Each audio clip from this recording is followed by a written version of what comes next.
We'll start now.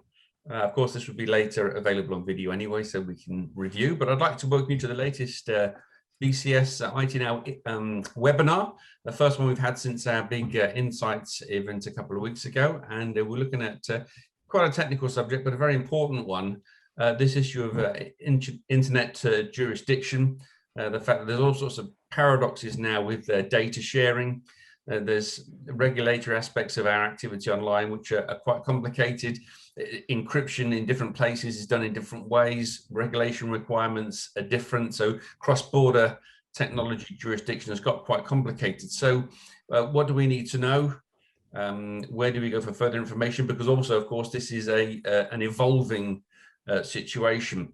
One of the remarks that one of our organizers made to me when we started here is that, of course, digital jurisdiction does not map onto geographical jurisdiction. The law of the land kind of doesn't fit with this. It doesn't move fast enough anyway for a lot of these issues. So we've got three experts. I'm not one of them. I'm just here to host. So please feel free to put questions in the bottom Q&A section. You all know how that works on Zoom now. So please feel free to do that. I'm going to go from one expert to another. They're going to give us a little presentation about their particular areas, and then we'll have a chat at the end. So first of all, I'm going to hand over to Julia Hörnle. Please introduce yourself, Julia, and we look forward to your presentation for us. Thank you. Hello and welcome everyone. I'm a professor of Internet Law at CCLS, the Centre for Commercial Law Studies at Queen Mary University of London, and my specialism has always been the regulation of the Internet or cyberspace in its widest sense. I obviously was invited to this particular webinar because I've written a book in this area of jurisdiction. So my presentation will be a bit general in the sense that I sort of set the scene, and then Andy and Kuan will focus, I think, a little bit more specific on particular areas. So I titled my presentation Everywhere but Nowhere in Particular. So jurisdiction is often based on targeting or territoriality, or the assumption that business targets their activities to a particular country. And that assumption in the age of online profiling, where individuals are profiled and marketing strategies are therefore focused on the individual, this assumption doesn't always work. So I think in many ways you could describe the sort of conflict between technology and jurisdiction by this phrase, everywhere but nowhere in particular, because that is, I think, what many internet technologies are about. So this is the book, which obviously I briefly want to present. So it's called Internet Jurisdiction, published by OUP. I think it's first out in February of this year. And it's one of the first books which looks at this problem of jurisdiction on the internet across all sorts of different areas, ranging from IP jurisdiction, data protection jurisdiction, criminal jurisdiction, the obligation to disclose data in the cloud, for example, in response to a foreign law enforcement request. So all of these issues are basically in the book. Now, obviously, I will summarize the whole book in about 5 minutes, so you don't have to read it, haha. So no, I will here in this presentation, I will just outline some of the sort of general considerations. Well, as we all know, data by itself is unterritorial. There is a sort of loss of location in almost all internet technologies. And that doesn't sit very easily with laws, which to this day obviously are based on the idea that a nation state is sovereign and can determine the affairs within the territory of that nation state.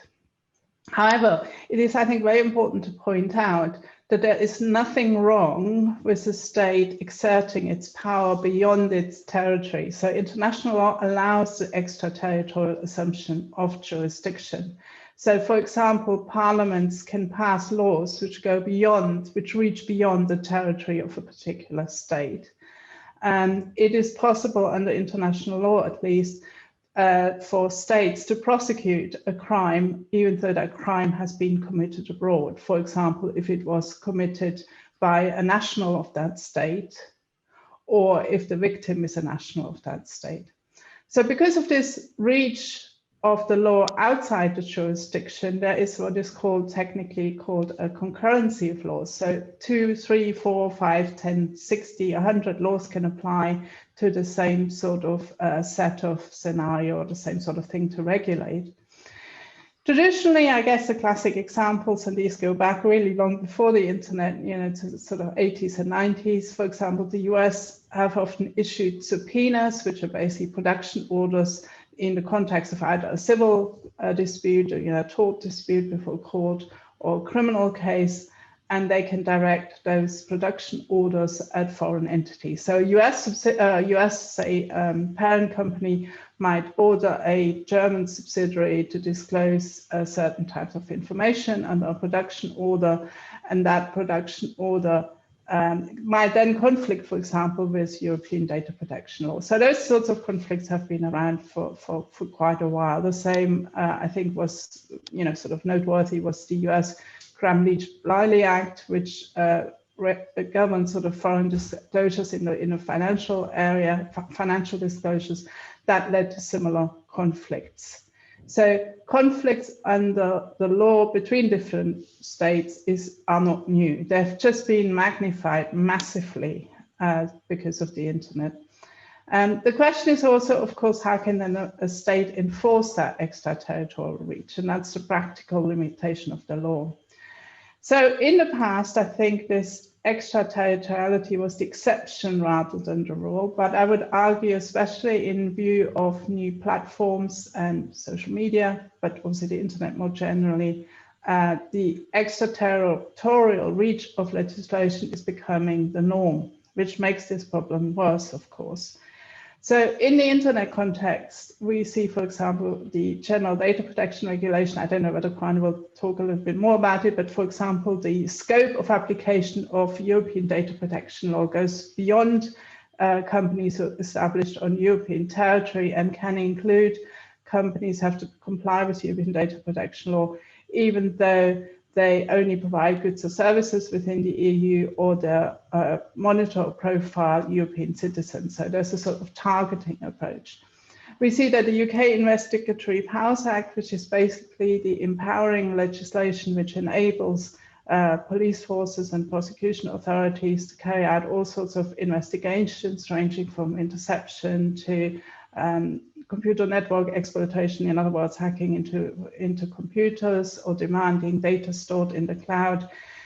All of that, all these different powers have extraterritorial reach, so they can be exercised against foreign companies. The latest edition is the UK Online Safety Bill, which was published about a month ago.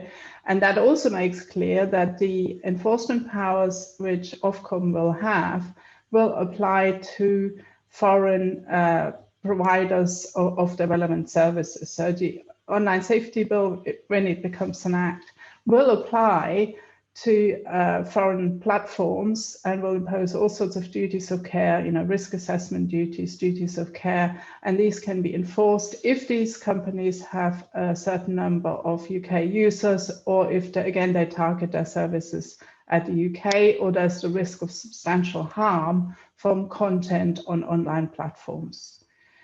Another example, just to give an example from a different country, in Germany, the Netzwerkdurchsetzungsgesetz, and I can say that because I'm German, it's a long name for a piece of legislation. But anyway, that essentially says that, again, online platforms have all sorts of duties of taking content down if their content breaches German criminal law, no matter where that provider is. So it also has the same extraterritorial application.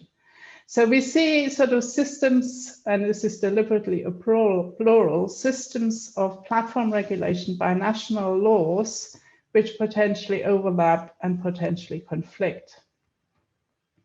So what is the connection to the territory of those extraterritorial laws? Well, it can be things like substantial harm on the territory. It can be targeting users on that territory. Having users on that territory can be the connecting factors. But of course, some of the legislation, including obviously the Online Safety Bill, will have some threshold requirements regarding their size or the number of customers, users in the territory.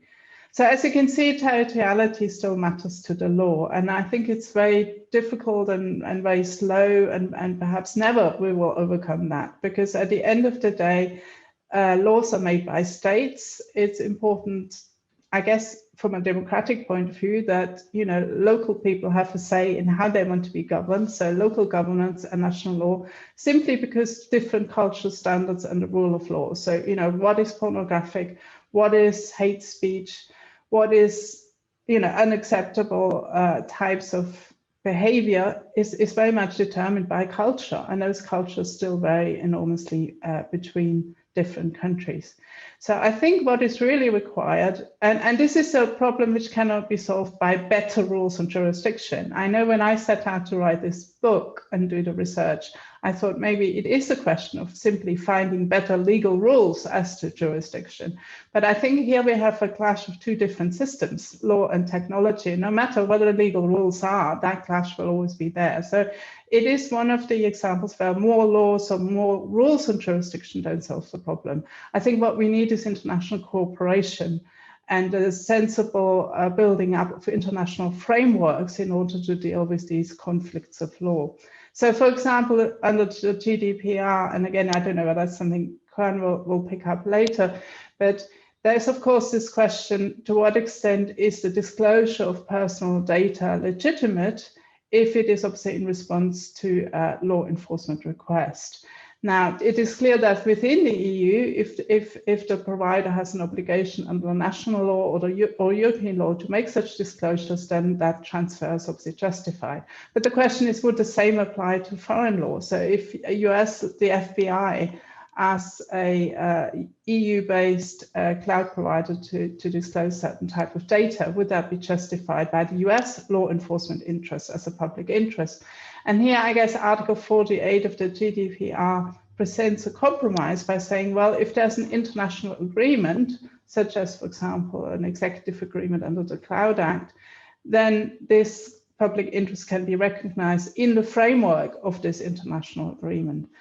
These international agreements are slow to negotiate, they take years to conclude, but I think at the end of the day, this is probably the only way forward. So that's the greater picture, but I guess for individual companies, it doesn't really help if you tell them, well, it's all right, in 20 years there'll be an international agreement on this subject and you'll be all right. I mean, that's not really helping any individual business. So I guess ultimately, from a compliance point of view, that's a risk management question. And there, I guess we're limited really to two different methods. One of them is using obviously technology in the shape of geo-blocking in order to target or to be clear about where the business is targeted, or if you want to avoid business from a certain jurisdiction. And obviously geographical targeting to a specific market. So I think even in this day and age where perhaps a lot of marketing strategies, for example, are not necessarily based on territory, I think partly because of the complexity of national laws, there is still a requirement to, in a way, take into account geography and target markets. And then if you target a market, comply with the laws of that market. I think that was probably 10 minutes. I didn't actually time it, but I didn't want to go on for too long. Thank you very much for listening. Thank you, Julia, or should I say Dankeschön in the context of your talk. Appreciate that very much. So let's go over to Kuan now. Kuan Hon has spoken to us before on Schrems things. So Kuan, can you introduce yourself, please, and give us your presentation? Thank you. Yep, that's it, Kuan. Okay, you can see it all right. Trying to full screen it. There we go.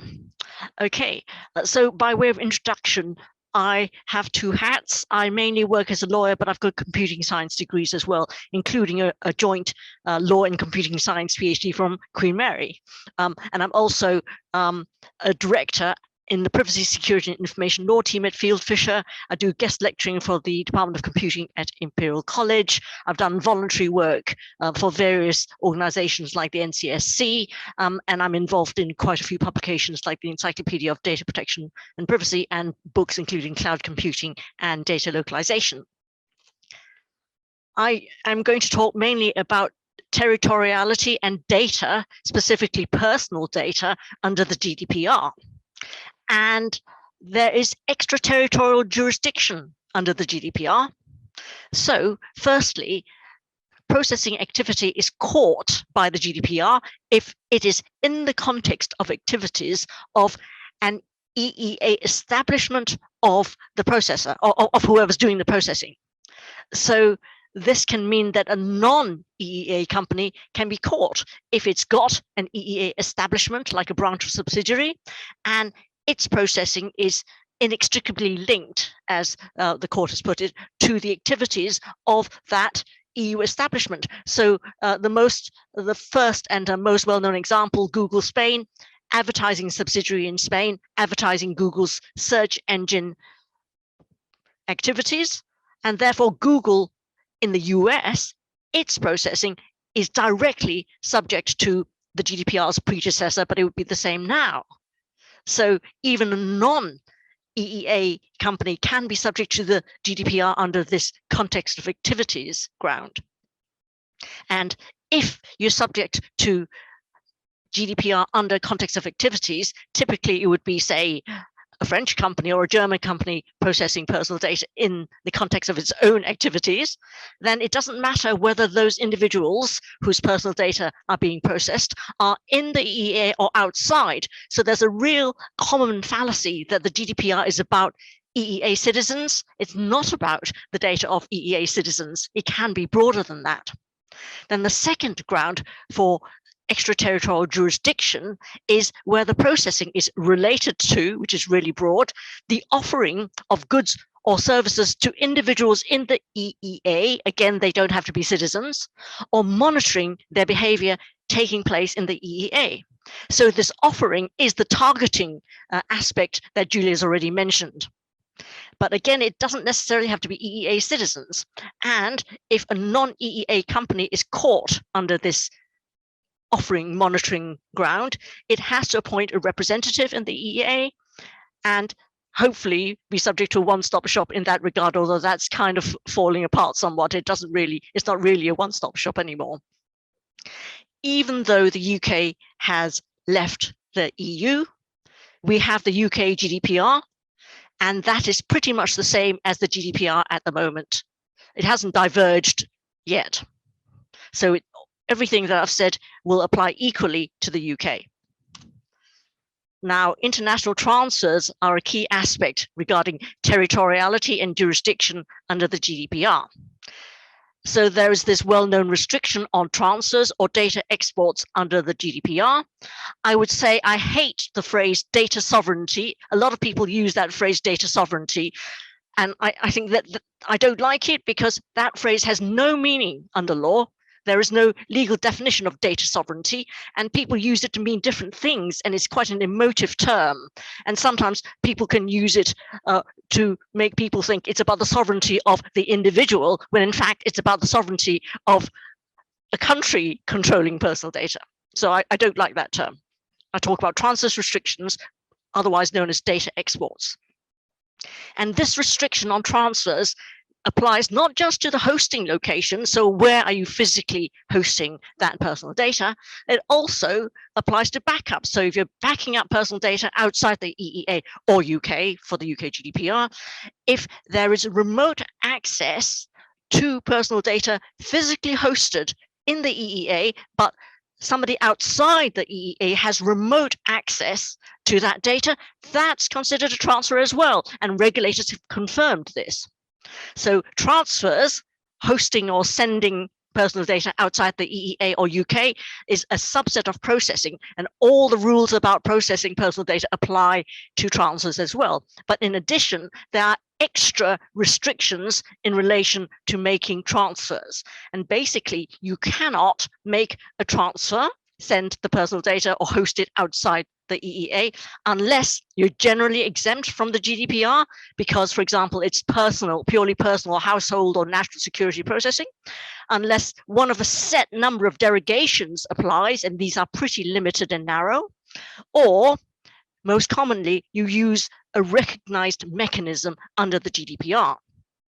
First one of which is the country is recognized as adequate by the European Commission. And luckily, the UK was recently recognized as adequate, but only for 4 years. There's a sunset provision there. You might have heard of standard contractual clauses, or SCCs. These are the most common mechanism used for transfers to non-adequate countries, but they're also binding corporate rules within a corporate group for transfers within the group.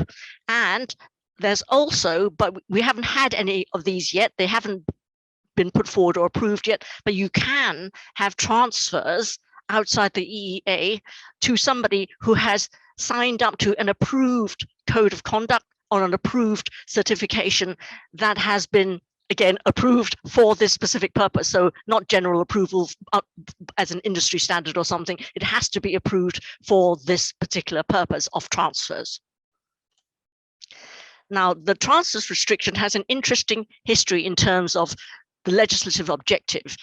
There are lots of different possible objectives behind data export restrictions imposed by countries under their laws, or data localization laws, if you like. Under the EU Data Protection Directive, which was the predecessor to the GDPR, it's completely been forgotten about. I dug it out from some old documents from the Commission, but the objective of the transfers restriction in that directive was actually to stop EU controllers from circumventing, getting out of compliance with the directive by moving personal data outside the EEA, having a processor process it for them in some way that's not allowed in the EU, and then bringing it back in to the EU. That was the objective of the transfers restriction under the original directive. But as I say, that's completely been forgotten about.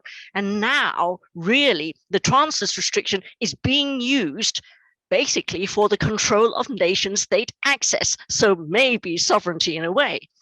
And there's two ways, not necessarily mutually exclusive. One is trying to stop other countries from having excessive access to our residents' or our citizens' personal data. And of course, the prime example is the GDPR itself and concerns about data going to the US post-Snowden, and excessive surveillance, excessive use of data there. So we've had the Schrems 1 and Schrems 2 cases in the Court of Justice of the EU, which successively struck down Safe Harbor and then Privacy Shield for the transfer of personal data to the US. So those can't be used anymore, they're gone. So this is one of the main examples of concern about transferring data outside, and therefore countries outside the EEA having too much access or excessive access to our data. Another reason for transfers restrictions or data localization laws to be imposed is actually to ensure that that particular country can have its own access to its personal data of its residents or its citizens. So preserving your own, the country's own access to its residents' personal data. And an example of that is Russia's data localization law. So the policy or legislative objectives have moved on to be concerns regarding other states or your own state. Now, I wanted to make an important distinction here about claimed jurisdiction as opposed to effective jurisdiction. Claimed jurisdiction, a state's laws try to get you. They say they can get you. Effective jurisdiction, they can actually get you. For example, because you're within that, physically within their borders. And of course, historically, effective jurisdiction has been based on geographic boundaries, that a state can get people or organizations that are within their geographical borders. Now, in terms of the transfers restriction and jurisdiction, I just want to mention first the concept of what I call intelligible access, which is simply the ability to access intelligible data. Historically, the physical location of data has been used as a proxy for being able to access intelligible data. Chris Reed's fantastic Making Laws for Cyberspace book has that concept of proxy. So I've used that concept here in my PhD and book. Now, in other words, this means historically people have thought if you are where the data is, then you can, whoever is in the same geographic location as the data can access intelligible data.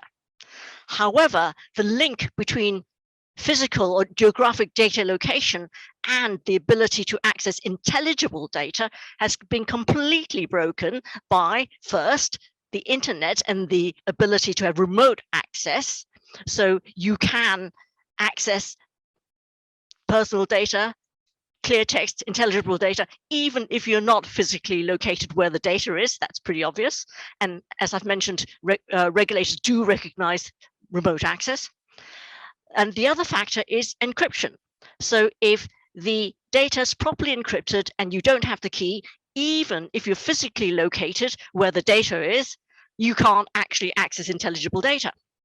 So in the 21st century, the reality is that data located in the EEA does not mean that the EEA country where the data is will have sole jurisdiction or indeed access to the data. And similarly, a non-EEA location of data does not necessarily mean that the non-EEA country can access the data or that is insecure, because it could be very well encrypted. And the example and the query I always use is, what would you rather have? Would you rather have your personal data, AES 256 encrypted, strong key management, etc., on a server in the US? Or would you rather have your personal data hosted on a server in the EEA, no encryption, no access restrictions, completely open to the internet? And I think most people who know what they're doing say the former. So I think that, and this is really the thrust of my PhD and book, the focus should be not on the physical location of data, which is too much the case at the moment, but rather who has access to intelligible data. Which country can make them, whoever's got the access, hand it over. And the focus should be on securing access to intelligible data, for example, through encryption, rather than so much focus on the physical hosting location of personal data. Now, I've mentioned the Schrems 2 case, and I'm sure most people have heard about this and the EDPB recommendations. But basically, Schrems 2 killed the privacy shield as a way to transfer personal data to the US. It did say that standard contractual clauses, another common mechanism, are valid and can be used for transfers if you conduct what's become known as a transfer impact assessment on the laws of that country that you want to transfer it to. And then if they're not good enough, effectively, not as good as the EU's laws on protecting personal data, particularly against government access, then you have to put in place supplementary measures. And the European Data Protection Board, which is EEA regulators together, plus the Commission and European Data Protection Supervisor, so they've issued recommendations on what are these supplemental measures, what should they be? And interestingly, their focus is mainly on technical measures. For example, you can host data outside the EEA if it's encrypted and the keys are only controlled in the EEA. Or you could use secure multi-party computation when you split it up between different service providers in different countries, and they can't actually access intelligible personal data from their own bits, and they can't collude and put it all together.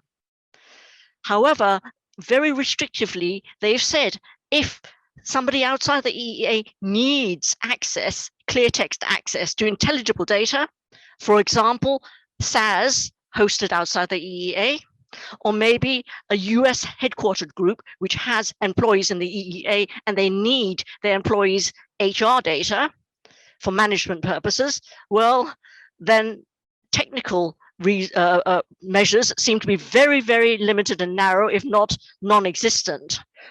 They don't mention things like enclaves or confidential computing, for example. So this does show some move towards a technical security approach, particularly encryption and MPC, but it is pretty narrow. And they're still saying this is in addition to SCCs. So the primary measure is still contracts, standard contractual clauses. So again, the law is trusting law rather than tech. They're saying even if you've got really fantastic encryption, nobody's got access to the keys are really secure, etc., and it's outside the EEA, you still need a contract, even though the encryption would stop anybody from actually being able to access it. And even codes of conduct, another measure which may be possible in future for transferring personal data, they don't accept that that's going to be a valid method of transfer unless the recipient also enters into contractual measures, basically, and agrees to to legal obligations. So this is very much trusting law and legal measures like contracts over technical measures like encryption. But hopefully it is moving a little bit. I just wanted to briefly mention GDPR is not the only EU law which has extraterritorial effect. The NIS directive, if you offer cloud services, online marketplace, or search services in the EU or UK, then you're caught, even if you're not physically, your company is not based in the EU or UK. The P2B regulation, again, offering an online intermediation service to an EU organization which uses that service to offer to EU consumers. And that includes in the UK as well. The proposed Digital Services Act, providing intermediary services, again, to EU recipients. So that's very much that targeting focus. But if you look at the proposed AI regulation in the EU, then this covers quite a few areas.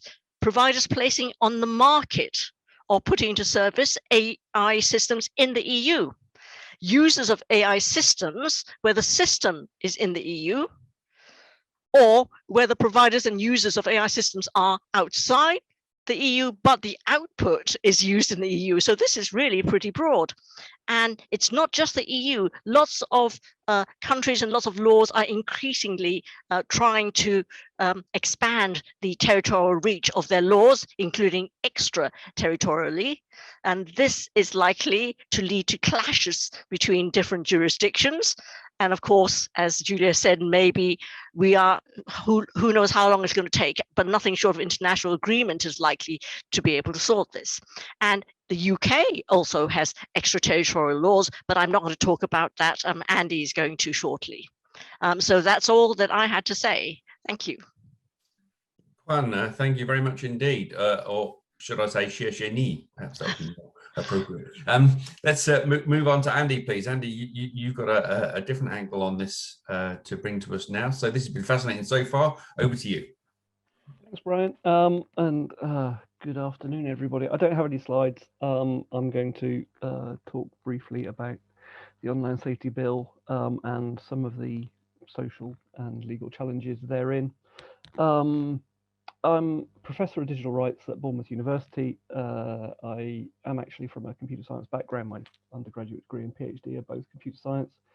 So I'm one of those annoying people when I'm sat in round tables with policymakers and similar who come up with these fantastic ideas to make sure everyone's safe online. I go, well, have you thought about this? And I'll pick up some of those things in a little while. I do write extensively on this area. If folk do want to have a look at the sorts of things I do, you are very welcome to drop me a line.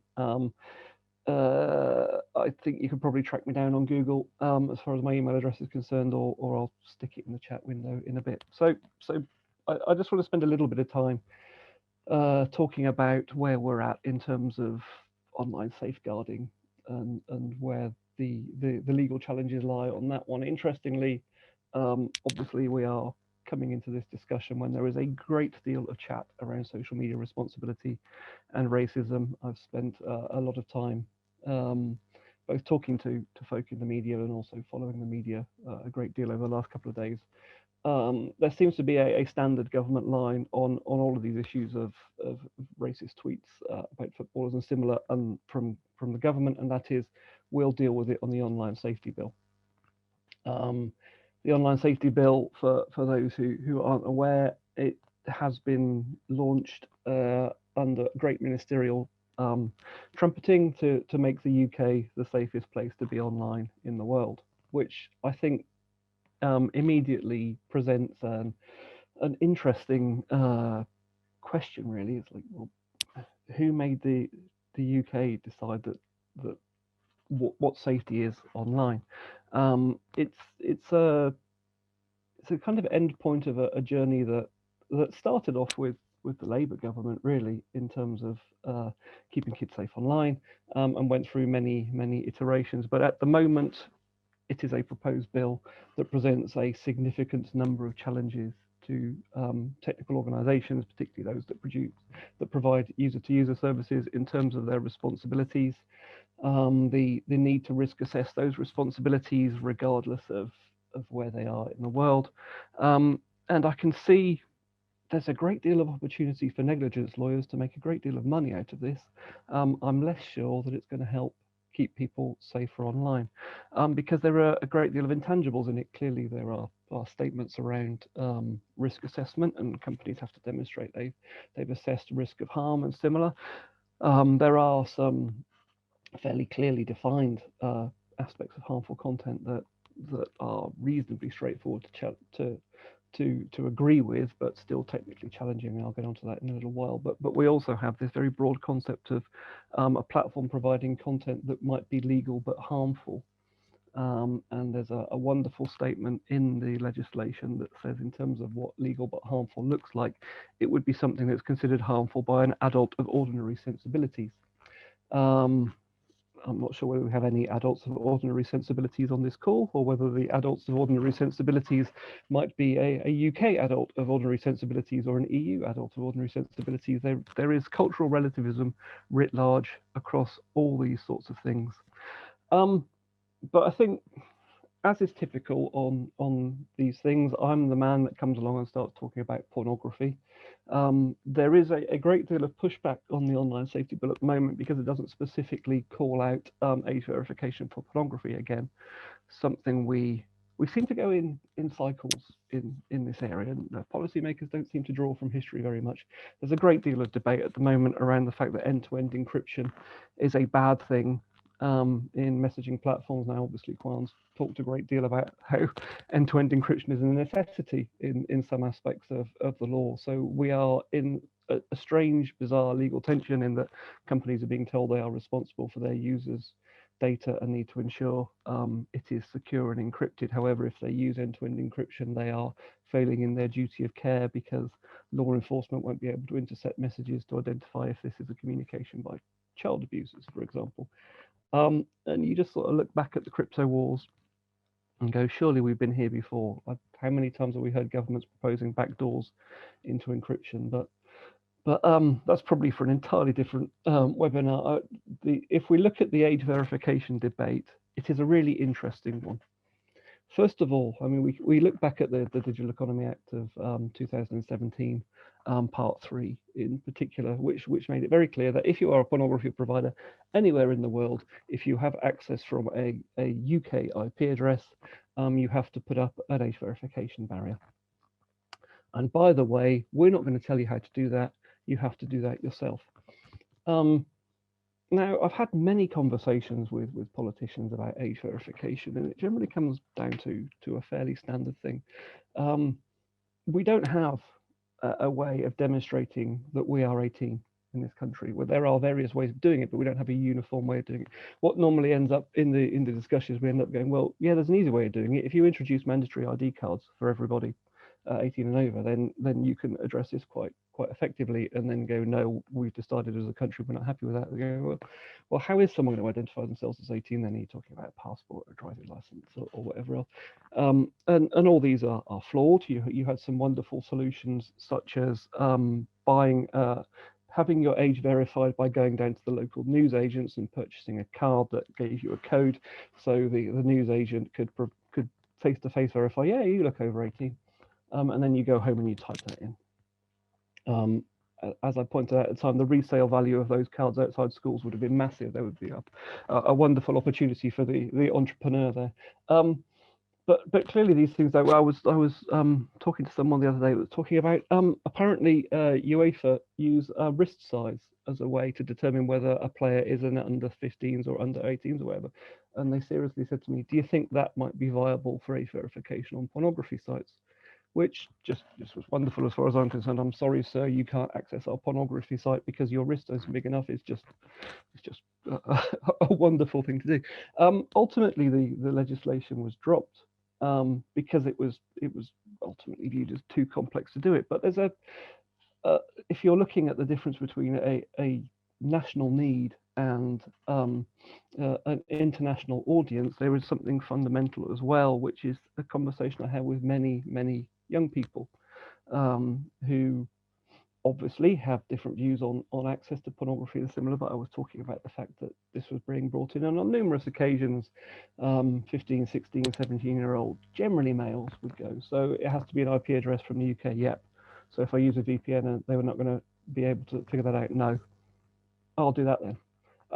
So you know, the technical intervention for it, which is why, I mean, I call upon Raynham's law so much. You don't solve social problems with technology, and I think the age verification debate demonstrated that very clearly. And I am concerned that what they're talking about within the online safety bill will equally create some significant problems there. I am reminded of John Perry Barlow's declaration of the independence of cyberspace, where he basically said, you know, sovereignty doesn't work in a digital environment, and he was challenged on this in the 20th anniversary of his declaration, which was in 1996, and he said, you know, naturally technical systems are immune to sovereignty, and that will always be the case, which presents some significant challenges. So do I think government should give up on regulating around safeguarding and safety? No, I don't think so. There are some very positive things such as transparency reporting in the legislation. One of the things I know is that young people don't believe reporting is effective, so they don't do it. If we have transparency reporting and platforms are showing how effective their reporting is, that would be a positive thing. But the idea that an algorithm will be able to make a determination on whether something is harmful or not because they're emulating an adult of ordinary sensibilities raises significant concerns for me. And I fear that this is not going to be a bill that makes children safer online. I'll leave it there. Lovely. Thank you so much, Andy. Very interesting again. Thank you. Whose law was that again? Did you say Rains? Marcus Raynham. Raynham. He's a cybersecurity practitioner of note he's frequently quoted amongst geek policy and geek law. Like, you're chucking technology at a social problem again. Yeah, great quotes. I'm going to look that one up because I hadn't heard that one before. Andy, Kuan, and Julia, can I say first of all, thank you very much. We've had a couple of questions come in. I'm going to put them to you. One questioner here, Mohammed Barawi, has said maybe it's not relevant, but let's ask it anyway. Are there any Bitcoin regulations in the EEA? Quick yes or no might be handy there. You've got to pick that up. It's a different. This is for a different. Certainly nothing I'm aware of at the moment, but I know governments are keen. Okay, now this is a subject I think we should pick up in another webinar, isn't it? So thank you for putting that question in, and I'll put that in my notes for future events.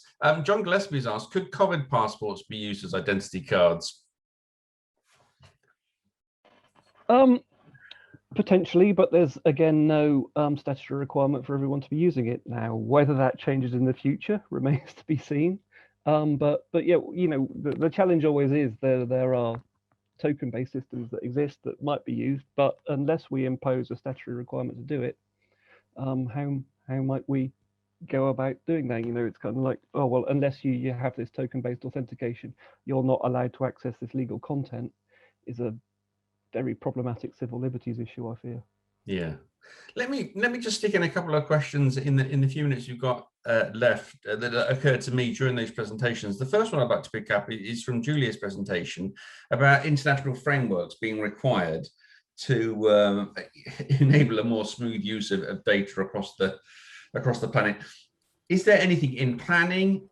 Are there existing frameworks that something could be bolted to? Is this a from the ground up construction, Julia?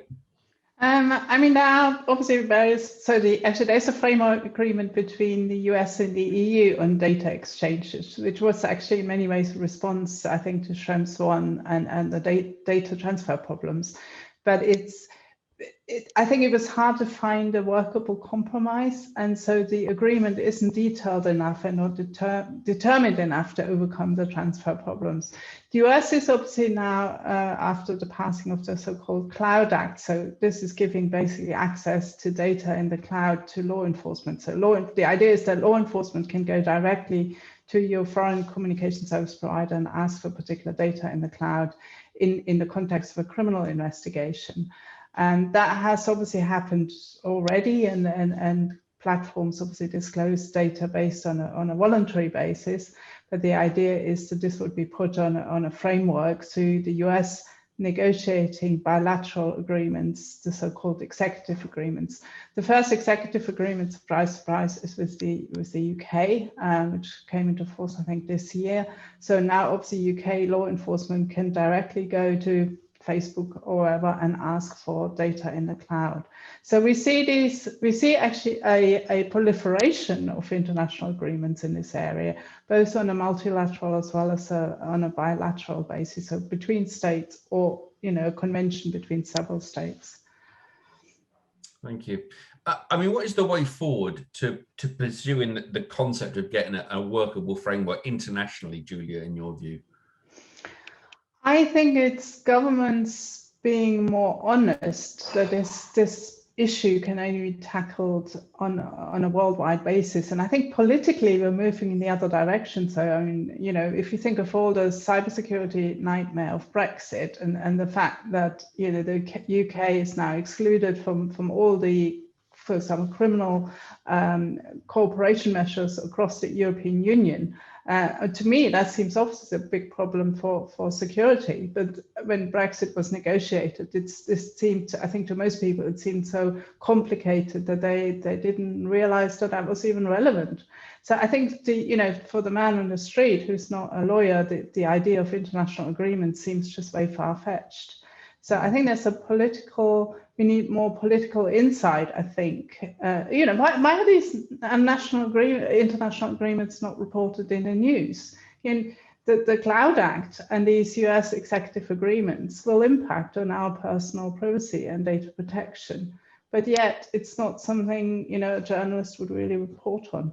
So I think there's a mismatch between what's going on at the international level and our understanding of its significance because of its complexity. And unless this becomes part of the political agenda, you know, people discussing this in a pub, it's just not going to happen, I think. That's interesting. Thank you. Plenty of food for thought there. We've had one quite specific question from Gary Fuller. Can I put this one to you, Kuan? I think you're the person for this. Gary says he was slightly unclear on the rules around transfer impact assessments. Are they a prerequisite for relying on standard contract clauses? Unless you are, yes, if you're transferring to an adequate country, you don't have to worry about SECs.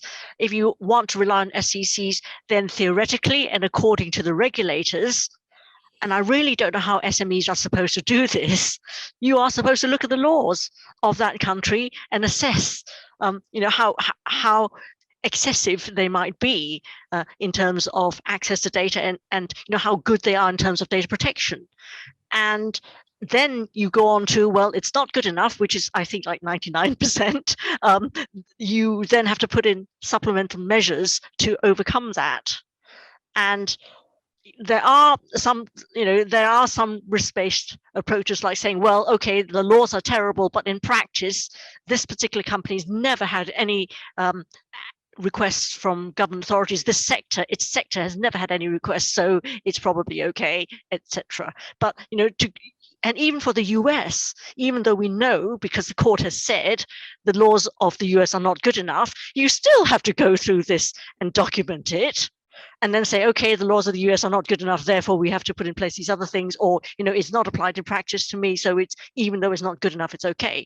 But it's very tick boxy and expensive, and hopefully in time it's going to get commoditized. But, you know, this is very an example of, you know, a lot of bureaucracy and requirements which are quite extensive without necessarily being, in my view, of huge benefit in practice. But, yeah, you know, it is what it is, and the regulators have made it really clear you have to do it.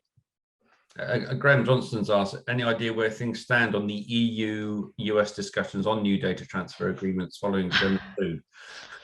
I haven't heard of anything. Have you, Julia? I mean, we know they're progressing, and so hopefully we'll have something. I don't know what they're going to call it. I think of it as privacy bandage and sort of privacy shield. I don't know, a privacy plaster. But and then we're going to have Schrems 3, and then that's going to go, and then we'll have another one, and it's going to be really whack-a-mole. But that's what I think. But I have no idea what the progress is going to be. But if it happens, then at least that will allow transfers to the US for a while until Schrems 3. Okay, thank you. Plaster of Paris, maybe make it more European. Andy, I'd like to just put something to you then. Although this I think this came out of all the presentations we have today, just about the use of language and how those in the legal area put across these concepts to other people. So we had the remark from I think from Quan about GDPR being used to stop other states excessive access to. I mean, what does excessive mean? And then when you're talking about the adults of ordinary sensibilities, none of this language is terribly helpful, is it, to informing people? No, I mean the key challenge, particularly when you're trying to address these fundamentally social problems, is that if you can't define it in law, you can't define it in algorithms, so you can't throw technology at it. Now lawyers are very clever people who use very precise language because it's necessary. And then that comes across social acceptance of these sorts of things, which doesn't have that requirement. I mean, Julia's point about why aren't we talking about the Cloud Act because it's going to impact on our privacy? Well, as you said, Julia, it's quite complicated, and also privacy isn't viewed as the sort of thing that sells newspapers these days either. In fact, there's a view, particularly in the area I work in, where kids are being tracked and monitored by their parents and stuff the whole time, is that privacy can be a bad thing, and we can have too much privacy. So I guess it gets back to fundamental questions around the knowledge of a society and the knowledge of the policymakers around some of these social issues. May I come in there? I also think the online safety bill is, even the way it's labeled, there'll never ever be safety on the internet. That's not what the internet is about. We can't, it seems silly. It's called the online safety bill because the internet will never be like a broadcaster. A lot of this content will migrate, sadly, perhaps, to the dark net. And then it's a question of criminal enforcement. It's not a question of Ofcom regulating it. So I think it promises something it can't deliver, and that's its danger, I think. So that the government pretends that it's solving a problem through AI, and it's a problem which cannot be solved through AI. I still think it's laudable to try and cooperate with the industry in sorting out some standards and a risk assessment process. But it's all a question of how it's done. And that's completely unclear, I think, at the moment. No, I couldn't agree more. The idea that you can make someone safe online is just, it's a term I talk about again and again. You can't make people safe online. You can make them resilient and help them mitigate risk. And that's why some of the elements of the online safety bill, such as the requirement for risk assessment things and transparency reporting and similar, is positive. But there's too much rhetoric in the area and too many headlines to be grabbed rather than something that's actually going to be effective, I fear. And there has been this narrative for the last 10 years. We're going to make the UK the safest place to be online in the world. Well, how do you address a global infrastructure from a set of national values at the end of the day? If you're in one country, they're going to have different safety values than in another one. I think measuring that might be a problem as well, I think. Absolutely. Can I also add a couple of comments, just going back slightly about excessive? I was using that as shorthand. The words actually are beyond what is necessary and proportionate in a democratic society. But again, that is also relative, what's a democratic society, what's necessary and proportionate. And I also wanted to make a comment about lawyers wanting clear laws and that sort of thing. We want clear laws. Whether we get them, whether the politicians draft them as clearly as they should, is a separate issue. And so much money has been spent on lawyers and court cases because the original laws just weren't drafted clearly enough, particularly in the EU, and some of the UK. So. Okay, excellent. Well, look, normally these are 45 minutes. We've done 55 today because that was very interesting. We've got a lot of good stuff there. I think just as a closing comment, I'd like to say that one of the reasons that BCS view ourselves as a convener of conversation rather than maybe an agent of change on their own, because we're quite small, as you know, as an organization, is that we want to have these nuanced conversations. So I think the presentations we've had today from Julia, Kuan, and Andy have been really, really good and helpful, and hopefully the audience has found them the same way. So can I say, first of all, thank you very much, Andy. Thank you, Kuan. Thank you, Julia. Or maybe I should say thank you, xie xie ni, and dankeschön, because we're all inclusive here. I'm actually from Cornwall, so I think you need to say get on, boy, all right? Okay, thank you. Thank you. I didn't know that, so that's good. Get on board then. That's lovely. Thank you, Andy. Andy's very bravely put his email address into the chat there. Any other questions, though, because this is going to be on YouTube, you can always send them to the editorial address here at BCS. So that's editor@bcs.org, and I will happily send them out to maybe the panelists here if they're happy to receive those. And I'm sure we'll have sessions on these sorts of subjects. Again, we've already had several. Please look on the BCS YouTube channel for others. So thank you for your questions. Thank you very much to the panel.